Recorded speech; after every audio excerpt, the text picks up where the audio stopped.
di dalam doa kita, dan juga di dalam perenungan firman Tuhan. Tetapi ada yang tidak sama di tahun ini. Di tahun ini ada di antara kita yang sedang mengalami ketakutan. Di tahun ini ada yang baru saja kehilangan anak yang belum sempat lahir bahkan.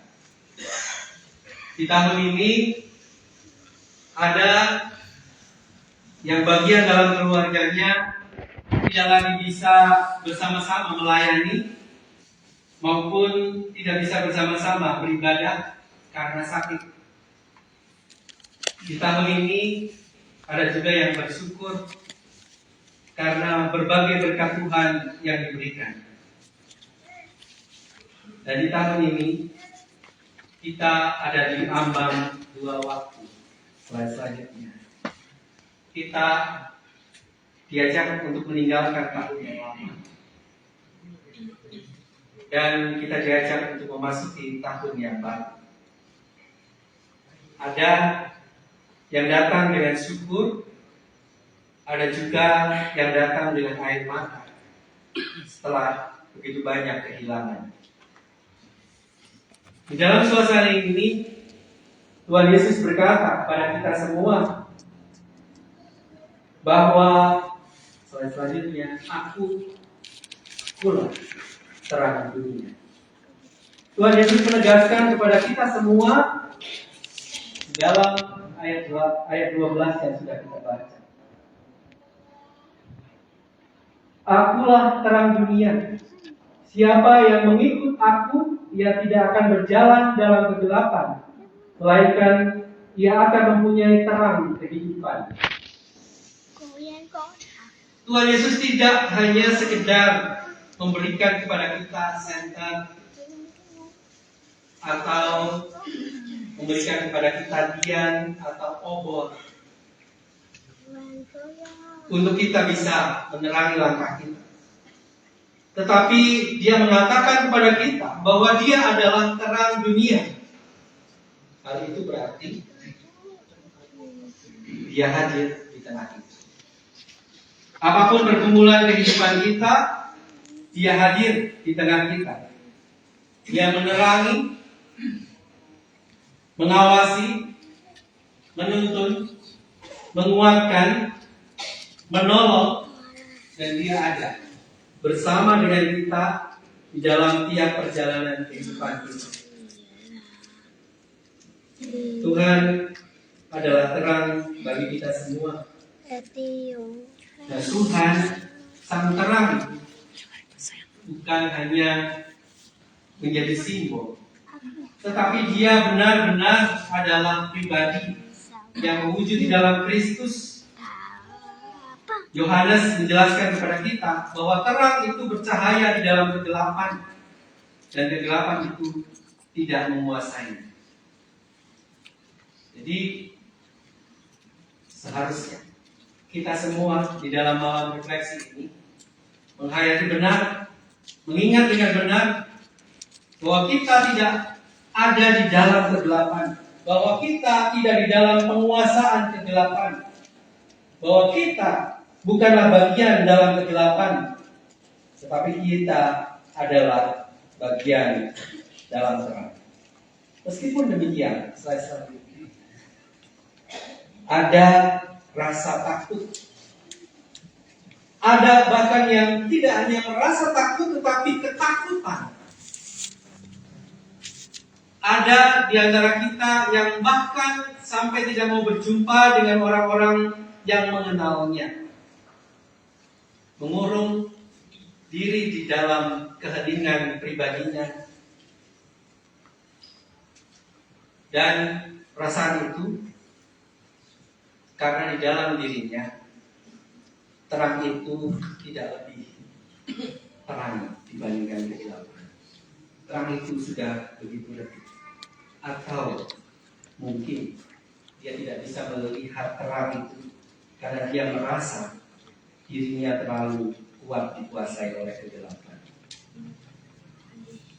Dia menganggap Allah telah meninggalkan dia.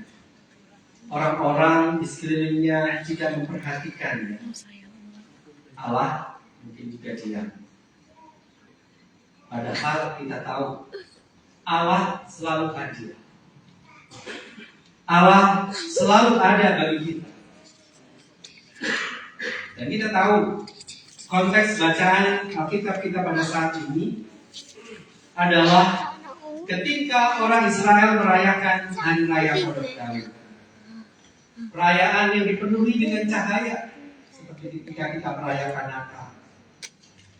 Di perayaan Tahun Baru juga ada begitu banyak cahaya. Meskipun tahun ini di Banten dan juga di Jakarta ada surat edaran dari pemerintah untuk kita tidak merayakan dengan gegap gempita, supaya kita bisa bersama-sama merasakan apa yang dirasakan oleh saudara-saudara kita yang sedang terkena bencana. Tetapi pada umumnya Tahun Baru, Natal itu selalu diadakan di dalam suasana yang penuh dengan cahaya. Dan Kristus adalah cahaya yang tidak hanya datang pada saat momen-momen seperti ini. Kristus adalah cahaya, adalah terang yang tidak hanya datang ketika Natal maupun ketika Tahun Baru menjelang. Kristus datang dan menerangi kita bahkan di saat kita di dalam kondisi dikuasai kegelapan sekali. Tuhan Yesus tidak menjanjikan bahwa Dia akan ada bersama dengan kita, tetapi Tuhan Yesus ada bersama dengan kita. Bukan sekedar janji, tetapi Dia ada bersama dengan kita. Bagi Dia yang sudah ada bersama dengan kita, Dia berikan kepada kita penyertaan. Kita yang ada terus bersamanya akan terus ada di dalam terang meskipun kita mengalami kegelapan. Slide ini gambaran bagaimana kehidupan kita seperti di tengah badai. Pelaut-pelaut pada zaman dulu bisa mencari arah atau melihat arah dengan bintang. Pada saat badai datang, bintang tak akan pernah terlihat. Saat badai datang, mungkin mereka bisa melihat hanya terlihat mercusuar dari daratan. Tetapi itu cukup. Para pelaut bisa mencari arah, bisa mencari atau menentukan di mana dia berada ketika dia melihat satu titik cahaya.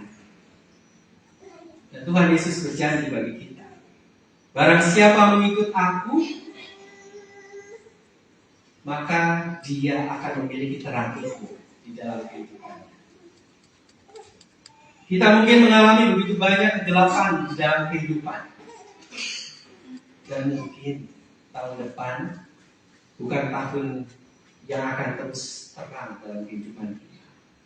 Tetapi ingatlah bahwa Tuhan itu terus ada, terus menerangi kita. Mengikut Tuhan tidak berarti kita tidak akan pernah mendapati badai-badai kehidupan. Mengikut Tuhan tidak berarti Tuhan akan stop semua badai itu. Mengikut Tuhan tidak berarti kemudian semua penyakit kita akan disembuhkan. Tetapi mengikut Tuhan akan membuat kita tidak akan kehilangan arah. Mengikut Tuhan akan membuat kita terus ada di jalan yang benar. Saat kita tidak tahu arah, ketika mengikut Tuhan, kita tahu. Walaupun aku tidak tahu arah, tapi ketika aku mau mengikut Tuhan, aku tahu arahnya itu pasti Tuhan. Ketika kita mengalami kesendirian, tidak ada orang yang datang menjemput kita, tidak ada orang yang menganggap kita. Tetapi pada saat kita bersama-sama tahu ada Tuhan di hati kita, maka kita akan bisa menghadapi permasalahan. Pada saat pikiran kita sudah terlalu jenuh, pada saat otak kita sudah tidak lagi mampu untuk menerjemahkan pergumulan-pergumulan kehidupan yang kita gumulkan bersama-sama, tapi pada saat yang sama kita meyakini langkah kita adalah langkah di mana kita terus bersama dengan Tuhan, maka kita akan tahu bahwa kita tidak akan pernah salah arah. Bacaan Alkitab kita pada saat ini memperlihatkan ada begitu banyak orang yang pintar seperti orang-orang Farisi. Mereka yang pintar dan menggunakan logika mereka sampai akhirnya logika itu tidak lagi mampu berjalan. Karena apa? Karena logika manusia tidak akan pernah bisa sampai pada pemikiran Allah. Orang-orang Farisi kemudian menolak Yesus karena pikiran mereka tidak bisa sampai pada rencana Tuhan. Tetapi kalau kita melihat bagaimana tokoh-tokoh di Alkitab, sepanjang Natal kita disuguhkan Yusuf, Maria, para gembala, orang Majus. Mereka semua tidak hanya sekedar menggunakan pikiran, tetapi mereka juga memasrahkan hidupnya kepada Allah. Dan mereka tahu mereka tidak tersesat. Tuhan Yesus mengatakan bahwa ia adalah terang dan itu adalah benar. Kesaksiannya adalah benar karena di dalam dia Allah yang mengutus, Bapa yang mengutus. Karena dia adalah sang terang itu dan Yesus tidak pernah membohongi umatnya. Oleh karena itu kita semua diajak untuk tinggal di dalam Tuhan.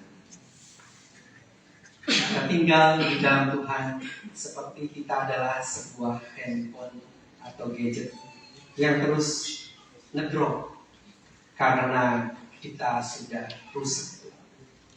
Oleh karena itu kita tidak lagi mampu untuk menghidupkan diri kita sendiri dan kita hanya bisa hidup kalau dan Tuhan adalah sang sumber kehidupan kita. Kita diminta untuk terus terhubung dengannya, tinggal di dalamnya, tinggal di dalam sang pencipta yang berkuasa atas segalanya. Ketakutan-ketakutan di dalam kehidupan kita bisa selesai, bisa muncul. Dan setiap orang, kecil, besar, berkuasa atau tidak berkuasa, memiliki ketakutan. Tetapi di dalam Tuhan, kita dimampukan untuk menyatakan kebenaran. Walaupun kita sedang diperhadapkan pada krisis. Walaupun kita ada di tengah kehidupan yang sulit, kita akan tetap bisa mengatakan kebenaran. Walaupun kita berada dalam kondisi yang menderita, tinggal di dalam Tuhan akan membuat kita mampu untuk memberi makna akan setiap pergumulan yang kita hadapi. Tetapi orang di luar Tuhan, mereka akan terjerumus dan mereka akan terperosok masuk dalam kegelapan. Dan ketika kita tinggal di dalam Tuhan, maka kita akan terus bisa menyadari bahwa Allah selalu menyertai. Jika Allah selalu menyertai, maka tidak ada waktu bagi kita untuk kesepian. Tidak ada waktu bagi kita untuk menikmati ketakutan. Terang itu mengenyahkan ketakutan, juga mengajak kita untuk bisa terus melihat ke depan, ke arah sang terang. Kita diajak untuk terus menyatakan kebenaran, memberi makna atas setiap situasi yang ada, dan kita diajak untuk terus mengingat bahwa Tuhan itu ada di tengah kita. Slide selanjutnya.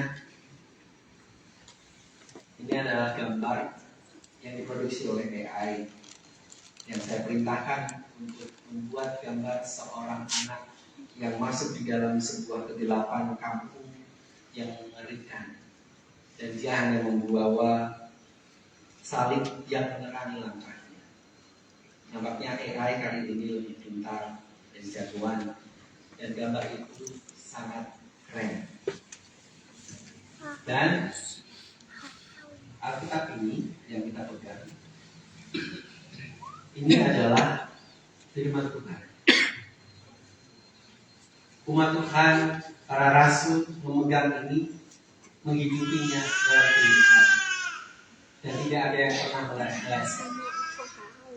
Rencana Tuhan yang tertulis di dalam Alkitab untuk kita semua tidak pernah meleset. Kalau kita memberikan perintah kepada AI, bisa saja dia meleset. Tetapi apa yang Tuhan perintahkan di dalam Alkitab kita tidak pernah meleset. Karena firman Tuhan yang kita pegang berasal dari Dia yang sempurna. Tuhan selalu menerangi kehidupan kita. Saat tahun-tahun berganti, Tuhan tidak pernah berubah. Saat situasi berubah, Tuhan selalu sama. Saat semuanya menjadi gelap, Tuhan tetap menerangi langkah kita. Kiranya renungan singkat saat ini terus mengingatkan kepada kita. Tahun baru yang akan kita segera jelang bisa jadi adalah tahun yang semakin gelap.